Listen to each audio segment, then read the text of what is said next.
Alicia Kalinowski es doctora en psicología. Nos va a presentar una ponencia que se llama El derecho a una ilusión psicopedagógica. Es especialista en psicoanálisis sobre todo con niños y adolescentes. Es investigadora además de la Universidad de la República.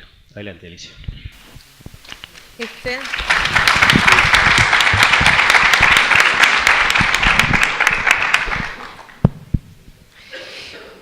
Bueno, buenos días a todos. Un agradecimiento por la invitación a estar acá, en este lugar. Tratándose de un proyecto del que no he sido parte, en un sentido. He tenido una muy puntual relación institucional o profesional con la institución en dos momentos distintos, pero realmente muy puntual, lo cual a veces puede resultar más difícil hablar en ese sentido. De todas maneras, lo primero que a mí me nace cuando pienso en el latino es que mis tres queridos sobrinos estuvieron en la institución, fueron parte de ella, y de manera que yo siempre he tenido, ¿no? Bueno, mi hermano fue además psicólogo de la institución, y he tenido siempre noticias y bueno, siempre interesada por temas de educación. Efectivamente, la mirada mía sobre el latino ha sido una constante, ¿no? Yo pensaba decir algo de lo que yo pensaba sobre el latino y se me ocurrió antes de hablar en nombre de ellos tres, preguntarles. Y en esta semana que transcurrió les pregunté qué pensaban del latino. Por temor a decir algo que de pronto ellos no pensaban. Me gustó la coincidencia, la madre también entró en estos comentarios, en decir, es un buen colegio, ¿no? Me gustó la forma de decirlo. Es un buen colegio y sobre todo uno de ellos subrayó el concepto de tolerancia y de no discriminación. Y lo que él decía es, cuando estas cosas no estaban tan de moda como ahora, claro, el mayor está cercano a los 40 años, ¿no? O sea que estamos hablando de hace ya unos cuantos años, y donde él, y yo la recuerdo la experiencia, perdón, la recuerdo porque recuerdo los comentarios de él de haber tenido en su clase un niño con particulares dificultades y donde había un compromiso humano, un compromiso de valores, de hacerse cargo de este compañero cuando este compañero necesitaba cierto acompañamiento de ellos, ¿no? Este aspecto de formación evidentemente quedó marcado en la familia en general, y eso me hace pensar que si algo caracteriza al proyecto del latino, en mi opinión, entre estos tres ejes que tú señalabas, es el hecho de que hay una apuesta al humanismo, ¿no? A una educación humanista. Y hoy por hoy, cuando se pone tanto énfasis en la tecnología, por la tecnología misma, y parece que hay cosas que quedan como de lado, me parece que resaltar el concepto de humanismo no es menor, ¿no? Entonces, mi idea no es exactamente hablar del latino, porque no me corresponde, pero es de pronto hablar de cosas o de ciertos conceptos que me acompañan desde hace mucho tiempo. Tal vez en algún sentido me pueda repetir, porque cuando uno trabaja tanto estos temas es muy difícil la originalidad, pero trabajar sobre esos temas que en alguna medida tienen relación con este comienzo emotivo para mí, acompañado de una corriente afectiva que evidentemente es obvio decir que no puede faltar en la institución educativa, que yo lo observaba antes de comenzar en cómo llegaban todos, se saludaban, las sonrisas, los gestos, una cuestión de corriente afectuosa entre los integrantes, y esta voluntad, me parece, que no siempre tiene por qué ser acertada, pero la voluntad de entender al otro, ¿no? Y pensar al otro como un otro, justamente, en esto que hace al hecho de contemplar las diferencias, ¿no? Porque lo de la no discriminación, lo de la integración, ¿no? De niños o de jóvenes con ciertos tipos de dificultades, parte de la base justamente de eso, de que hay diferencias y que la institución de alguna manera debería tomar en cuenta este aspecto. Ahora, este es un tema central desde el punto de vista educativo y hace a la historia de la institución, ¿no?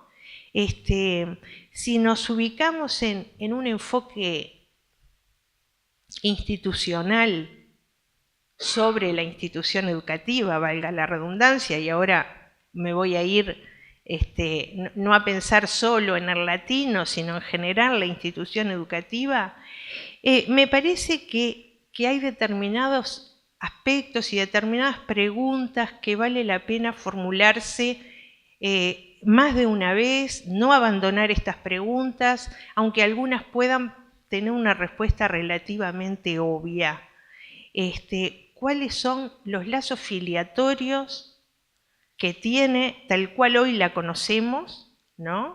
Es decir, lo que hace a los procesos de escolarización y el vínculo de estos procesos de escolarización con tres aspectos fundamentales, que es los comienzos del capitalismo, la revolución industrial y el urbanismo. En ese sentido, esto deja una impronta que vuelve una y otra vez sobre la institución. Y que justamente nos lleva a, digamos, justamente estas tres características ha llevado a Roberto Folari a decir que la institución es hija de la modernidad, ¿no? Que la institución escuela, hablando de escuela en un sentido muy amplio, es hija de la modernidad. Pero nos lleva también a una pregunta sobre cómo ha incidido la metáfora, ¿no?, de la escuela como fábrica, donde se fabrican individuos y donde se cumple con un objetivo que parecería haber consenso, que tiene que ver con la construcción del ciudadano, ¿no? Un objetivo central que sería ese. Bien. De todas maneras, a mí me parece que en este sentido hay un aspecto que habría que rescatar, que no es lo mismo el objetivo que la tarea central de la institución educativa. El objetivo puede ser la de construir ciudadanos, pero René Caës, un psicoanalista francés, cuando habla de instituciones, y me parece un autor privilegiado en este sentido, y él habla de instituciones en general, plantea que toda institución tiene una tarea primaria puede tener otras complementarias, secundarias, pero tiene una tarea primaria que la define, que funda la razón de ser de la institución, y que si esta tarea no se cumple, entonces la institución debería desaparecer o tendería a desaparecer. Y entonces me parece una buena pregunta, ¿cuál es la tarea primaria de la institución educativa? Y que la distingue de otras, ¿no? Y yo creo en ese sentido que lo que nosotros debemos rescatar es que la tarea primaria es la de la transmisión y la de la producción de conocimientos. Y yo de alguna manera insisto en esto porque me parece que hay muchos esfuerzos que están destinados, muchos esfuerzos educativos en tiempo, en dinero, en inversiones, que están pensados mucho más para otras tareas que para lo que es la tarea educativa propiamente dicha. En este sentido, puedo citar dos programas que me parece que porque he trabajado, porque he investigado en ellos, que me han llevado a estas mismas reflexiones. Las famosas escuelas de tiempo completo, ¿no? Que en un momento ustedes saben que hubo una propuesta presidencial, ¿no? En el periodo de Mujica, que Mujica sale como bandera a proclamar el tema de las escuelas de tiempo completo, como una generalización. Y esto tiene que ver con las raíces de la institución educativa. Esto de una propuesta para todos igual, ¿no? Esto es la fábrica que vuelve de alguna manera. Algunos dicen, bueno, ya no es la fábrica, ahora es la empresa. No importa, pero esta cosa de que todo sale más o menos igual. Las escuelas de tiempo completo han podido responder a una serie de requerimientos sociales que pueden tener que ver con la salud, con la alimentación, etc. Pero el tiempo pedagógico, según lo que yo he escuchado y he trabajado de los propios maestros, no es algo que a mí se me ocurra, en algunos casos parece que incluso logra reducirse, porque son tantas las tareas complementarias que se cumple esto que plantea René Caes, que fagocitan la tarea primaria. Y esto me parece un elemento fundamental. Otro programa en el que también he investigado, incluso sacamos con Beatriz Gaviani un libro sobre esto, es el programa de maestros comunitarios.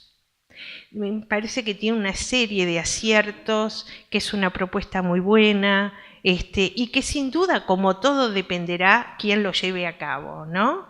Pero he tenido la oportunidad de ver situaciones realmente muy interesantes. ¿Es bueno ese programa? Yo creo que tiene una serie de bondades indiscutibles. Pero, ¿qué es lo que logra este programa aparentemente? Mantener al niño en la institución escolar. Lo mantienen. Es decir, es una forma de impedir o de prevenir la desafiliación educativa temprana, porque después dependerá qué pase cuando vaya al otro subsistema, ¿no? Pero resulta que está tan amparado en cuestiones de orden social y también de orden psicológico, en el sentido de que hay una preocupación por la integración, hay una preocupación por la persona, ¿no? Por eso digo, tiene una serie de bondades, pero los propios maestros dicen que hay mayor promoción de quienes pasan por el programa, pero no hay mayores aprendizajes, ¿no? Y me parece que ese es un aspecto que no debemos perder de vista en ese sentido. Uno de los aspectos centrales que me parece que tienen que ver con esta historia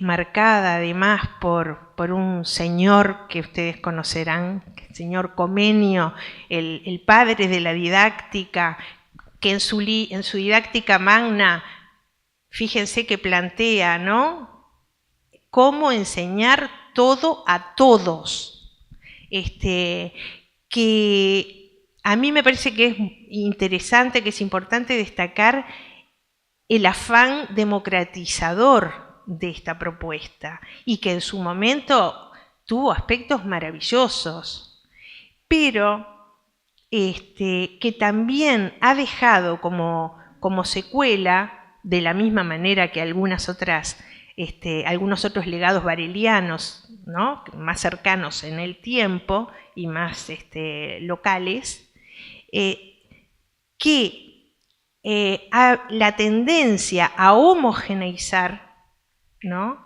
justamente ha dejado poco espacio para propuestas que tomen en cuenta la singularidad, ¿no? Y eso nos lleva a otra pregunta sobre la institución. ¿Cuál es el sujeto de la institución? En el sentido de, ¿es un sujeto colectivo o es un sujeto individual, singular, ¿no? Y bueno, a mí me parece que esta situación de tensión que puede haber entre lo colectivo y lo singular es una tensión que hay que mantenerla, ¿no? Porque, digamos, la educación no puede apostar a una propuesta individualizada, el uno a uno. Debe mantenerse como proyecto colectivo, pero al mismo tiempo debe contemplar la singularidad. Y en esto de la singularidad, a mí me parece que no es solo la singularidad en el sentido del niño o del joven o del adolescente o del docente, ¿no? Sino que se trata de una singularidad que puede ser pensada como la singularidad del grupo, la singularidad del aula, la singularidad del centro educativo. Y creo que eso también nos lleva a reconsiderar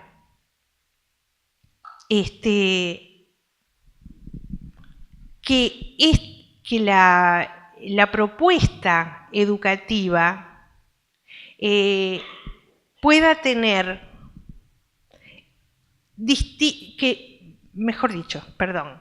que la propuesta educativa no constituya una extrapolación de buenos resultados en otros lugares. En este momento, en el país, hace mucho creo que no se hablaba tanto, capaz que desde Varela que no se hablaba tanto de educación, ¿no?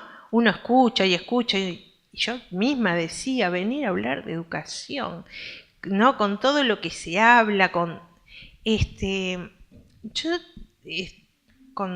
todo respeto a quienes hablan en nombre de las soluciones, y uno encuentra soluciones distintas, y uno encuentra además que esas soluciones contemplan, tal vez como no ocurría en otros momentos, contemplan la complejidad de lo educativo, no alcanza con apostar a un aspecto, hay muchos elementos, hay muchas variables en juego en la educación.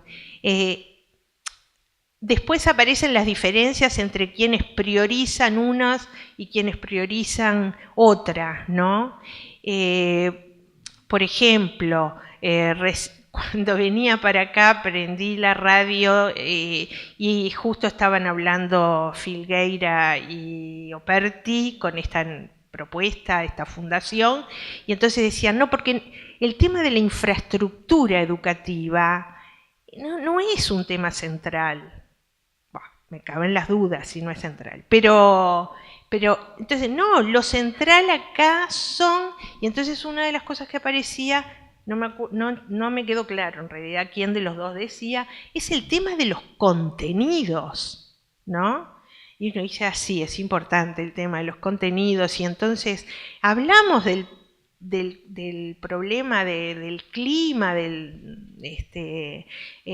las instituciones, estos temas de actualidad, los tomamos en cuenta, o sea, es un tema importante el de los contenidos. Yo no me puedo ubicar acá, no podría ubicarme en ningún lado a decir la educación se soluciona de este modo. Lo que me llama la atención, disculpen si es escéptico de mi parte, es que yo no encuentro ningún discurso que me conforme en el sentido de decir, la solución a los grandes problemas de la educación los tiene fulano, los tiene mengano, o tal fundación o tal partido político o tal académico, ¿no? Me parece que hay muchos aportes, que hay muy buenos aportes, que el debate pedagógico se ha ido nutriendo de distintos aportes y eso es muy bueno, pero no encuentro la respuesta. Y lo que esto me ha llevado a pensar es que tal vez el problema es que buscar la respuesta, volvemos a caer en el mismo problema, que es la de homogeneizar, que es la de pensar que hay algo o hay determinados principios o determinadas recetas que dan respuesta a cómo enseñar todo a todos. Y tal vez volver al problema de la singularidad y volver al tema de lo que, digamos, de lo que recién se planteaba como la autonomía del ser humano, pero también la autonomía del centro educativo, ¿no? No es lo mismo, no pueden ser las mismas necesidades, los mismos requerimientos que pueda haber de una escuela, de un contexto crítico, se llame o no se llame crítico o socialmente deprivado, que lo que puede ser el colegio latinoamericano, donde hay una amplia población de familias que tienen estudios universitarios y que hace una constitución particular y que también lo eligen por el tema de los valores que hay en juego en el latino. Es distinto. Creo, como decían mis sobrinos, que es un buen colegio y que es un proyecto que funciona, ¿no? ¿Cómo puede seguir después? Digo, eso debe ser un desafío diario, cotidiano para todos ustedes, cómo continuarlo en estos tiempos. Pero me parece que esto no quiere decir que el proyecto del latino dé respuesta a los problemas de la educación uruguaya, ¿no?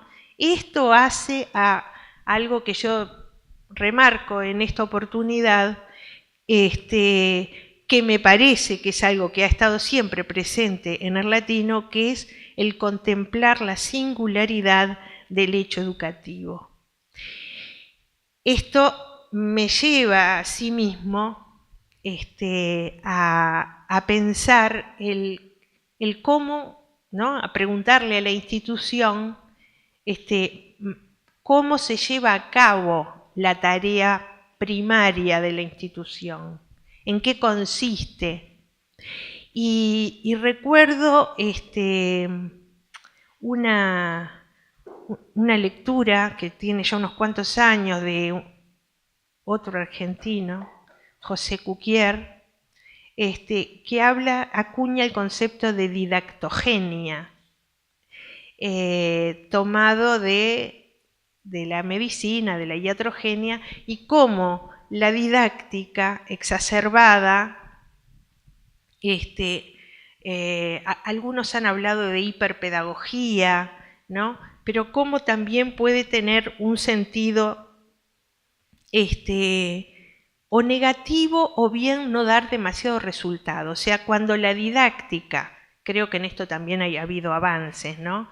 Pero cuando la didáctica era pensada justamente en el sentido de crear dispositivos o tecnologías educativas que pudieran, ¿no?, dar respuesta a todo, y entonces había determinados proyectos que podían resultar más efectivos que otros, me parece que ahí se creaban este tipo de situaciones de no tomar en cuenta que para algunos dispositivos didácticos pueden no ser negativos, pero de pronto no tener demasiado resultado, y para otros pueden ser otros los dispositivos.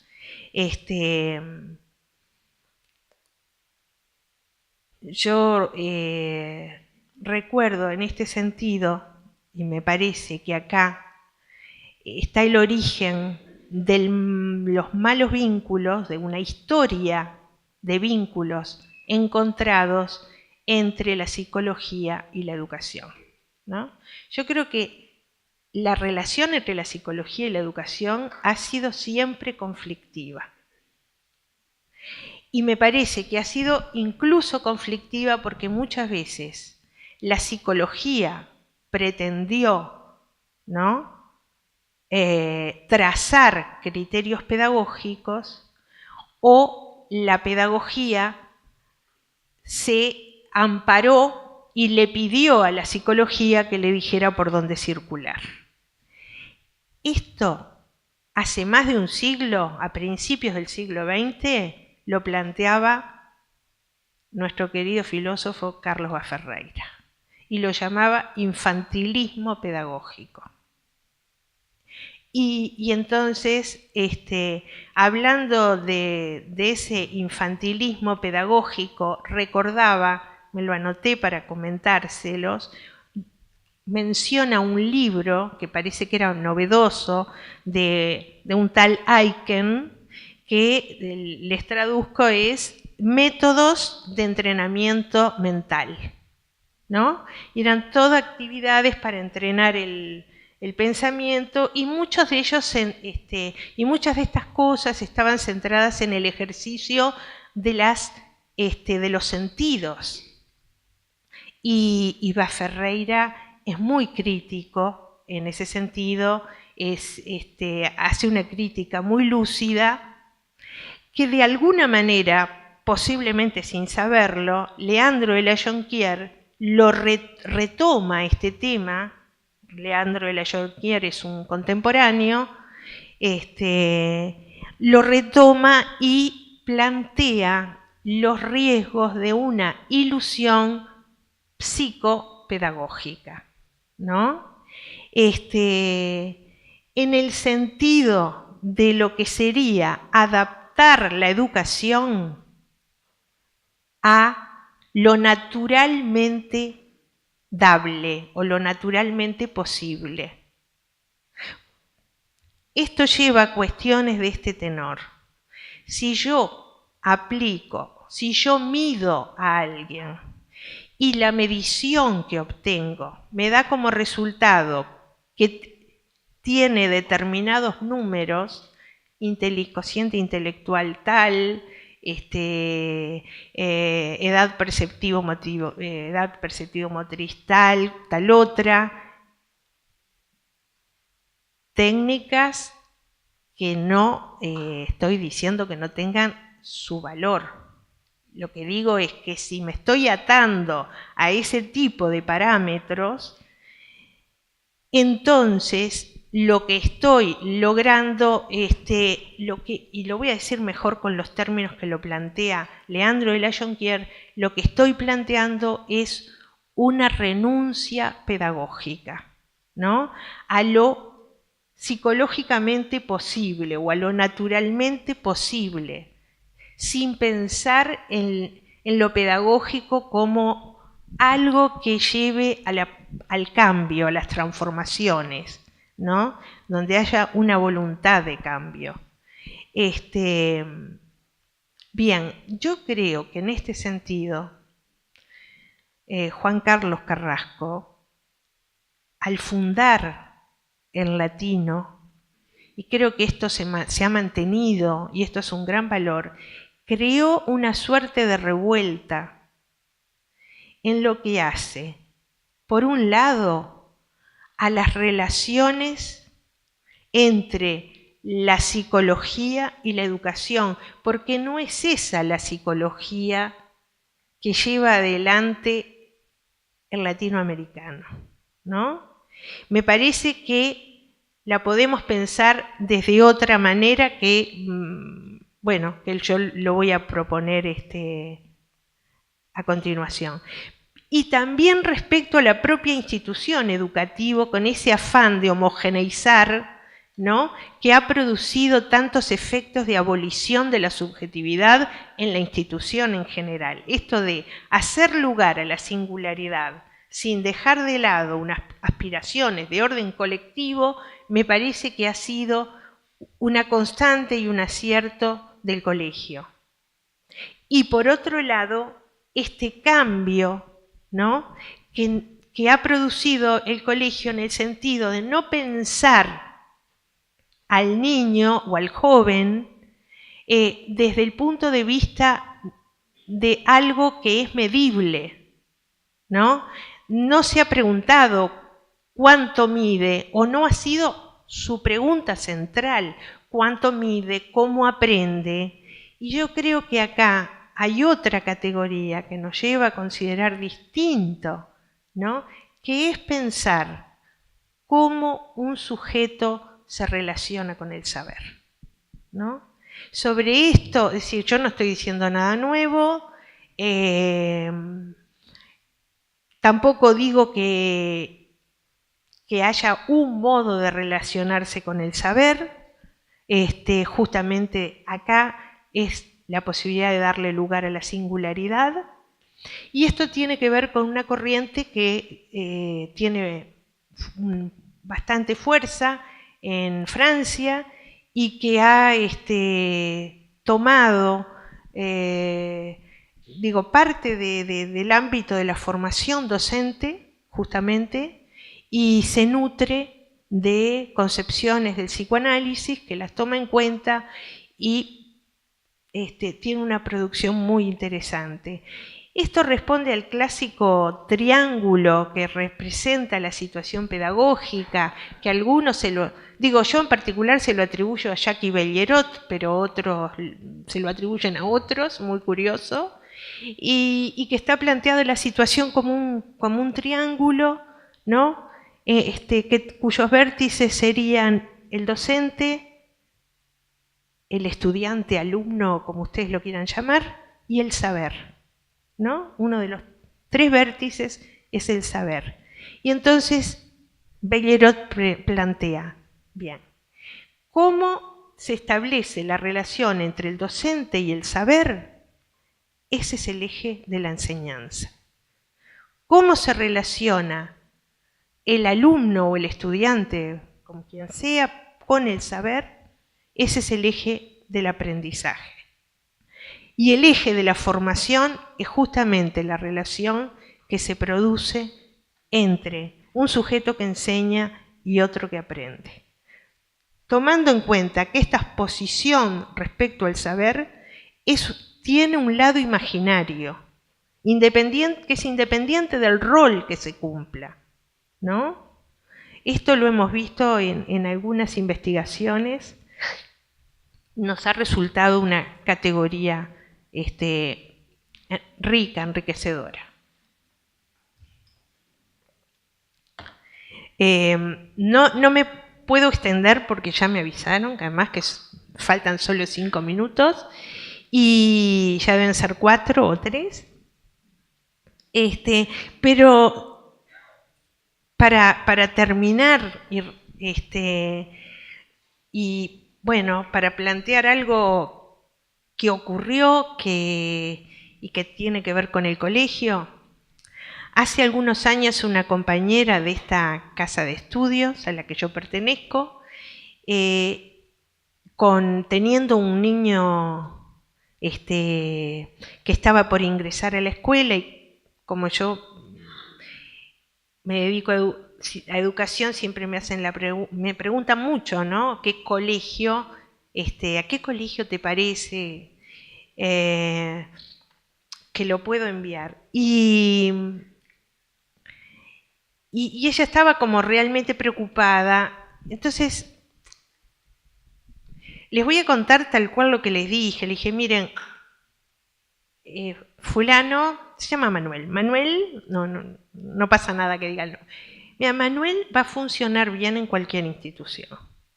Esto era bastante obvio cómo era su nivel de funcionamiento. Tú estás cerca del colegio latinoamericano. Ah, claro, porque una de las objeciones que tenía era que el latino no apostaba a la excelencia académica, ¿no? Y yo diría que no es su objetivo prioritario la excelencia académica. Lo digo como algo positivo.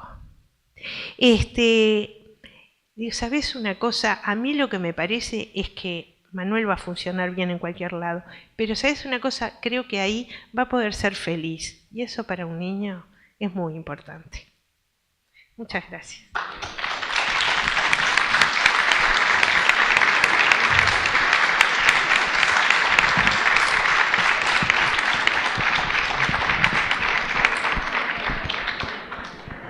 Bueno, muchas gracias, Alicia. Muchas gracias a ti.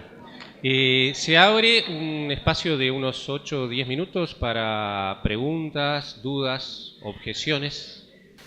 Esperemos que no exabruptos, que puedan existir.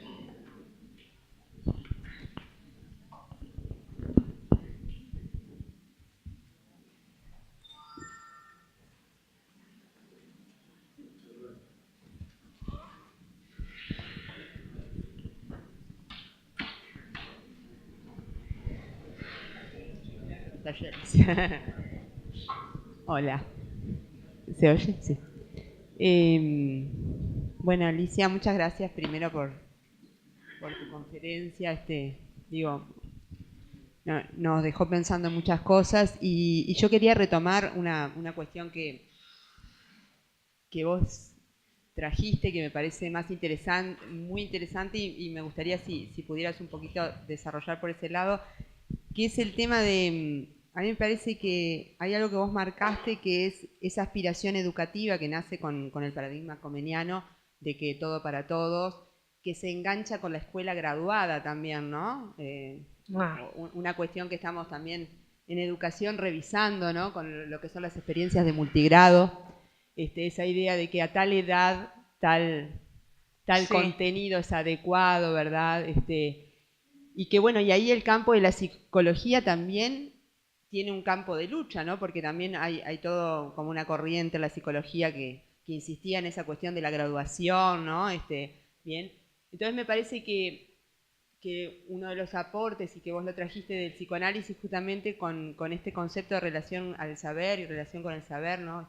Según como la traducción que se haga, es que rompe con esa idea, digamos, de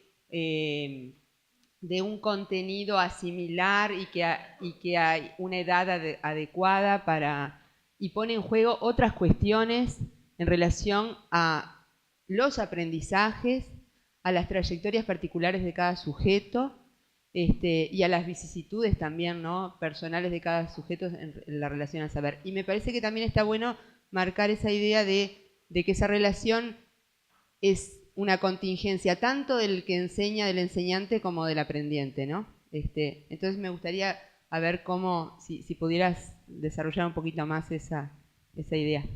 Gracias.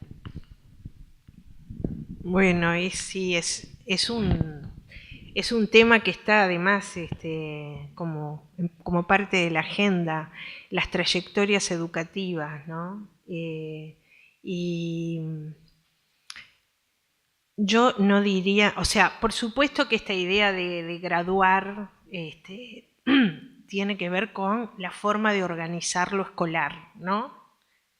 Digo lo escolar en sentido amplio, no solo de primaria. Y que a todos nos resulta difícil, me parece, pensar lo educativo con otros parámetros, que digo que es difícil, no digo que sea imposible, pero que afecta aspectos como los espacios escolares, por ejemplo, pensar en cambiar esta disposición.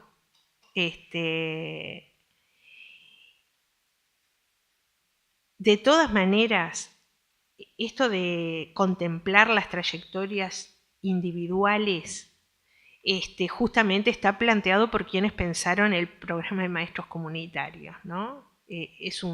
Ha sido un tema muy importante y por eso uno de los programas, es decir, el programa de maestros comunitarios tiene 4 líneas de trabajo y una de esas líneas tiene que ver, no me acuerdo cómo se llama ahora, capaz que alguien me pueda ayudar, pero adecuación, puede ser adecuación curricular, pero no estoy segura.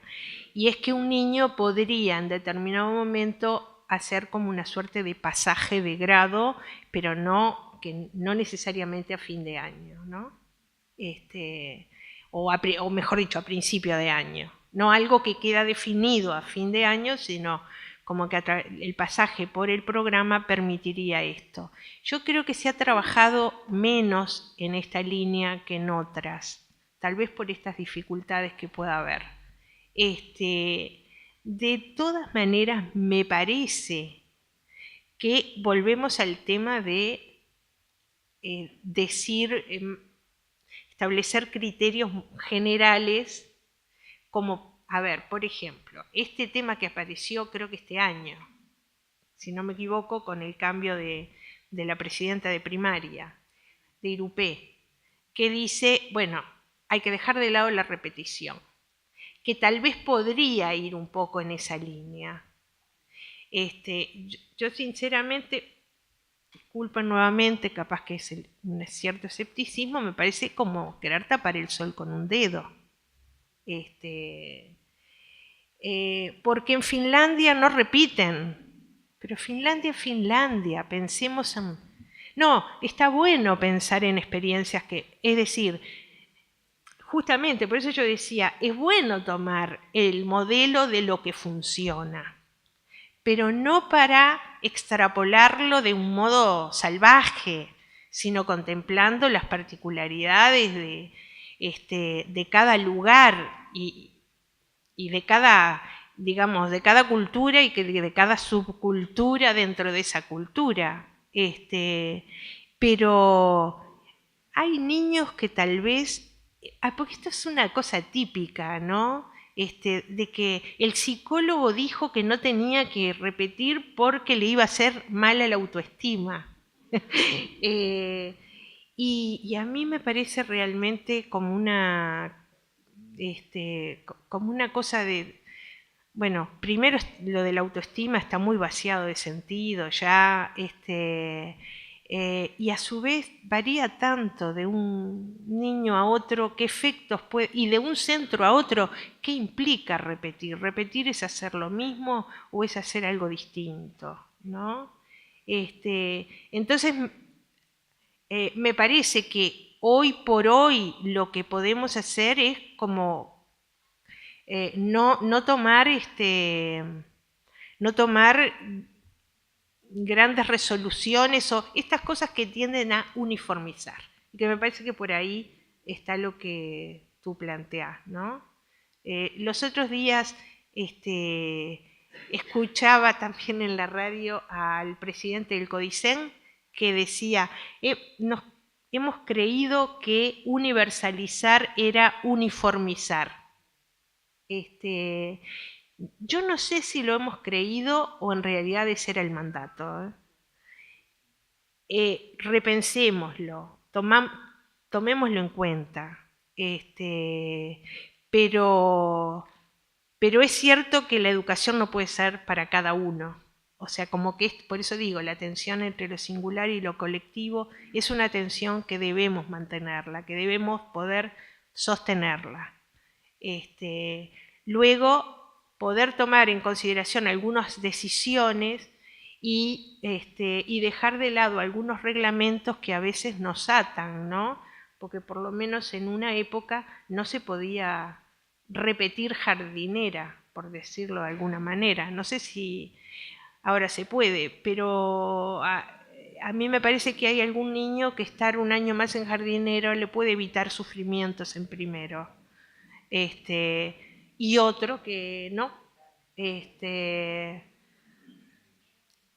Bueno, eso te hace a no pensar en trayectorias educativas que deban ser de tal o cual forma, pero bueno, repensar cómo podría ser un sistema educativo más amplio, incluso todo el trabajo por centros de interés, estos temas que siempre vuelven, ¿no? que son bastante antiguos, pero que vuelven como propuestas, son cosas que nos generan dificultades para repensar toda la institución. Eso se lo dejo a los directores. Bueno, muy bien. No sé si hay alguna pregunta más para Alicia.